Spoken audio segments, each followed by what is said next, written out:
नमस्कार दोस्तों, स्वागत है आपका एबी धार्मिक टीवी चैनल में। आज हम आपको बताएंगे जगन्नाथ जी की मूर्तियों की उत्पत्ति कैसे हुई। हिंदू भगवान विष्णु के पूर्ण कला अवतार श्री कृष्ण का ही एक रूप है। इनका एक बहुत बड़ा मंदिर ओडिशा राज्य के पुरी शहर में स्थित है।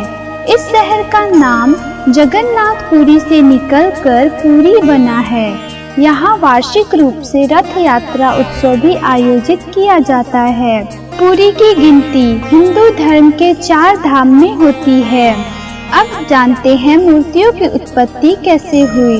जगन्नाथ से जुड़ी 2 रोचक कहानियाँ हैं।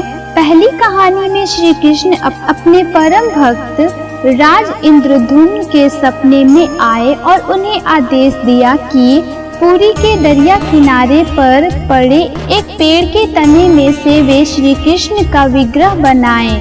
राजा ने इस कार्य के लिए बढ़ई की तलाश शुरू की।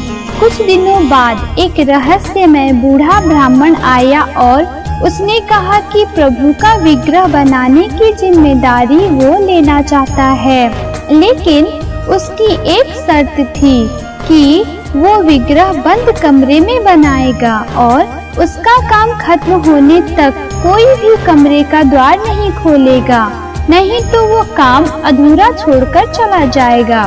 6 से 8 दिन बाद काम करने की आवाज आनी बंद हो गई तो राजा से रहा न गया और ये सोचते हुए कि ब्राह्मण को कुछ हो गया होगा, उसने द्वार खोल दिया, पर अंदर तो सिर्फ भगवान का अधूरा विग्रह ही मिला और बूढ़ा ब्राह्मण लुप्त हो चुका था। तब राजा को आभास हुआ कि ब्राह्मण और कोई नहीं बल्कि देवों के वास्तुकार विश्वकर्मा थे। राजा को आघात हो गया क्योंकि विग्रह के हाथ और पैर नहीं थे और वह पछतावा करने लगा कि उसने द्वार क्यों खोला।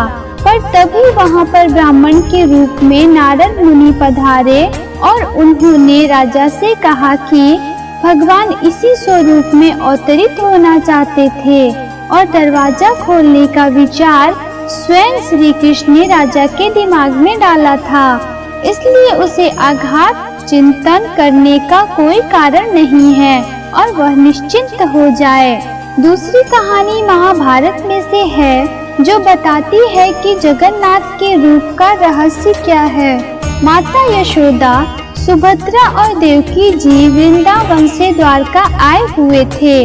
रानियों ने उनसे निवेदन किया कि वे उन्हें श्री कृष्ण की बाल लीलाओं के बारे में बताएं। सुभद्रा जी द्वार पर पहरा दे रही थी कि अगर कृष्ण और बलराम आ जाएंगे तो वो सबको आगाह कर देगी, लेकिन वो भी श्री कृष्ण की बाल लीलाओं को सुनने में इतनी मग्न हो गई कि उन्हें श्री कृष्ण बलराम के आने का विचार ही नहीं रहा।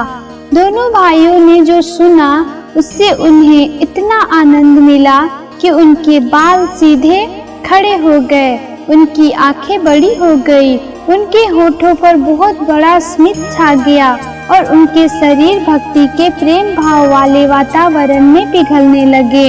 सुभद्रा बहुत ज्यादा भाव विभोर हो गई थी, इसलिए उनका शरीर सबसे ज्यादा पिघल गया और इसीलिए उनका कद जगन्नाथ के मंदिर में सबसे छोटा है।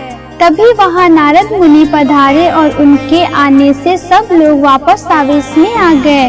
श्री कृष्ण का ये रूप देखकर नारद बोले कि हे प्रभु, आप कितने सुंदर लग रहे हो, आप इस रूप में अवतार कब लेंगे। तब कृष्ण ने कहा कि कलयुग में वो ऐसा अवतार लेंगे और उन्होंने कलयुग में राजा इंद्रद्युम्न को निमित्त बनाकर जगन्नाथ अवतार लिया।